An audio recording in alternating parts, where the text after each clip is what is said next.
Oi, eu sou a Marina e hoje a gente vai conversar sobre como não só é possível, mas como a gente pode pesquisar de fato um conceito abstrato. Primeiro eu quero conversar um pouco com vocês sobre a importância de fato de a gente falar sobre isso. O primeiro ponto é que de fato dá para estudar aquilo que é um conceito abstrato, que abre uma série de portas e caminhos para quem quer fazer esse tipo de pesquisa, mas também desbanca um pouco dessa noção de que certas coisas não podem ser pesquisadas.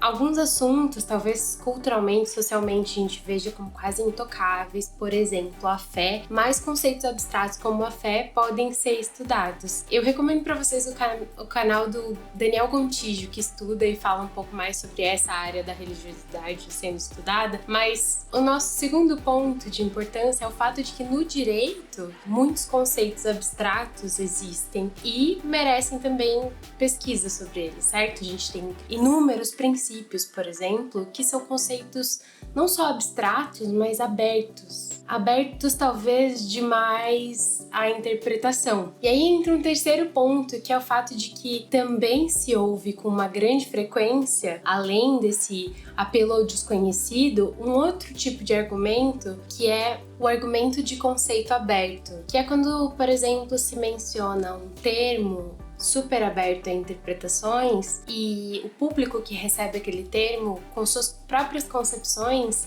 consegue preencher as lacunas daquele termo. Então, vamos ser menos abstratos aqui. Digamos que eu esteja falando sobre eficiência. Eu sou um político discutindo eficiência, dizendo que essa nova lei que eu vou implementar vai tornar o judiciário muito mais eficiente. Diferentes grupos da sociedade podem ter diferentes noções do que significa de fato eficiência. Então, para um grupo, eficiência pode significar, por exemplo, a redução do número de processos que entram no judiciário. Para outro grupo, eficiência pode significar que agora as decisões vão ter um espaço menor para arbitrariedade do magistrado. Para outro grupo, isso pode significar que, apesar de o número se manter de processos que entram no judiciário, um número maior vai sair de processos, ou seja, vão se produzir mais, vai se produzir mais dentro do judiciário, né? Vão se fazer mais sentenças, enfim,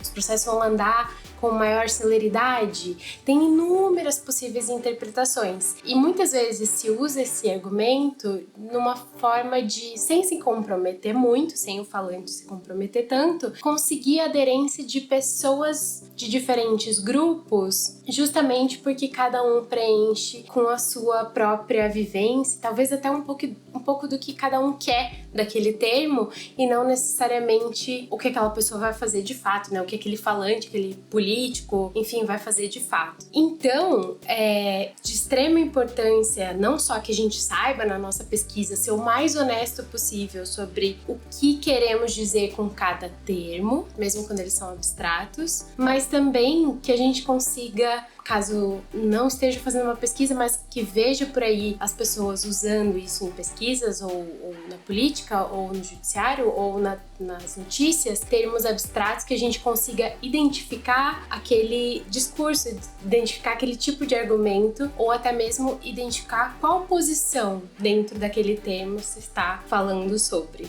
Então vamos lá. A ideia aqui é falar um pouco sobre como a gente pode fazer isso numa pesquisa e eu mostrar para vocês como uma pesquisa de exemplo fez isso, tá joia? Então, para começar, algo muito essencial é identificar quais são os termos da pesquisa que são abstratos demais e que a gente precisa tornar concretos, porque é isso que a gente vai fazer com os termos abstratos. A gente vai identificar eles na pesquisa, identificar quais daqueles conceitos vão precisar se tornar o mais concretos possíveis para que a gente faça uma pesquisa empírica sobre aquilo. Uma vez identificado aquele conceito, a gente vai tentar identificar o que ele significa na prática. Mesmo que existam diferentes significados, como a gente conversou agora há pouco, para um termo só, na nossa pesquisa a gente vai ser o mais honesto possível sobre o que aquilo vai significar na nossa perspectiva, naquela pesquisa, naquele recorte. Ou seja, a pesquisa ela sempre precisa expor as suas limitações. Limitações no sentido de,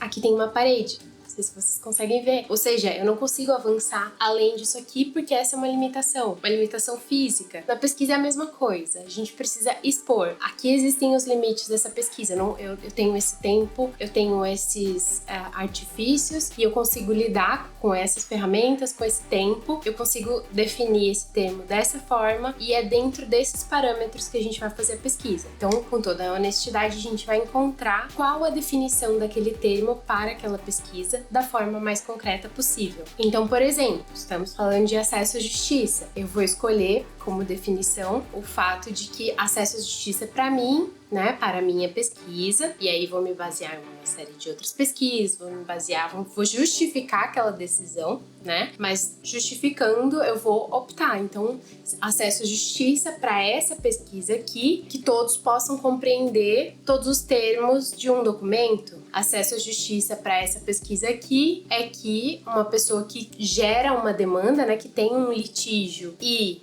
gostaria de entrar com um processo, consiga de fato ser bem sucedida, consiga de fato entrar com um processo. Ou então acesso à justiça é a pessoa saber que pode ter acesso a advogado gratuitamente. Enfim, para cada recorte eu vou estabelecer exatamente o reflexo daquele conceito abstrato na prática. E como as pesquisas fazem isso com conceitos como felicidade? Dependendo dos termos, vai existir inclusive um protocolo que já é usado do que vai significar aquilo na prática. Digamos que a felicidade tem lá uns 2 ou 3 protocolos diferentes. Um vai levar em conta o IDH de um local, os ganhos financeiros de um grupo, quantas vezes aquela pessoa tem acesso ao lazer, enfim. Outro protocolo vai analisar outro tipo de medida. Mas o que se quer é encontrar na prática, no dia a dia, de forma empírica, o que se possa medir daquilo que é abstrato, ou seja, o que há de mais concreto que possa definir aquele termo abstrato. E eu trouxe aqui pra gente conversar sobre uma pesquisa muito legal que se chama A Onça Comeu o Suspeito, que faz isso muito bem e eu recomendo que todos leiam, mas ela pode ilustrar pra gente como isso pode ser feito no contexto jurídico, com termos totalmente jurídicos que a gente vê com uma certa frequência. A pesquisa estava interessada nos chamados crimes da motosserra, que teriam sido feitos entre os anos 80 e 90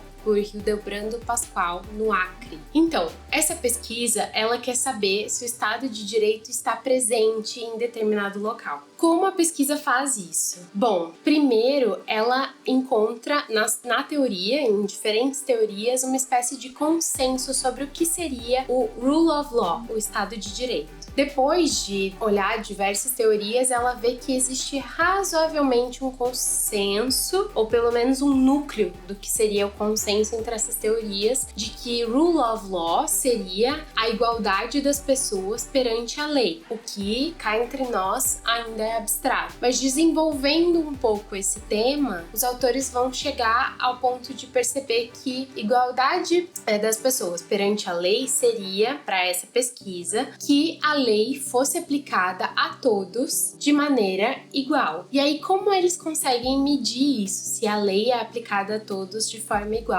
Eles fazem uma triangulação de dados, ou seja, com relatos, entrevistas, documentos oficiais que eles conseguiram pegar com as autoridades locais e teses acadêmicas e chegaram à conclusão da pesquisa, então, finalmente, para saber se a lei era aplicada igualmente a todos. Aqui a gente está falando de uma situação de coronelismo, onde o Hildebrando tinha lá seus jagunços e muito poder político no local. Então vocês podem imaginar, eu acho, algo aproximado do que é a resposta do artigo. Mas o artigo é muito rico e vale a pena ser lido mesmo assim. Bom, para finalizar, eu queria retomar o fato de que a importância de que a gente perceba esses termos abstratos é enorme. Estudando e compreendendo conceitos que são passíveis de análise prática, percebemos como abstrações podem ser manipuladas como argumentos de mensurabilidade, permitindo que respostas venham de fontes além da ciência. Assim, quando esses termos são abertos à interpretação, tornam-se ferramentas de adesão fácil ao discurso, o que revela que os termos e as suas concepções são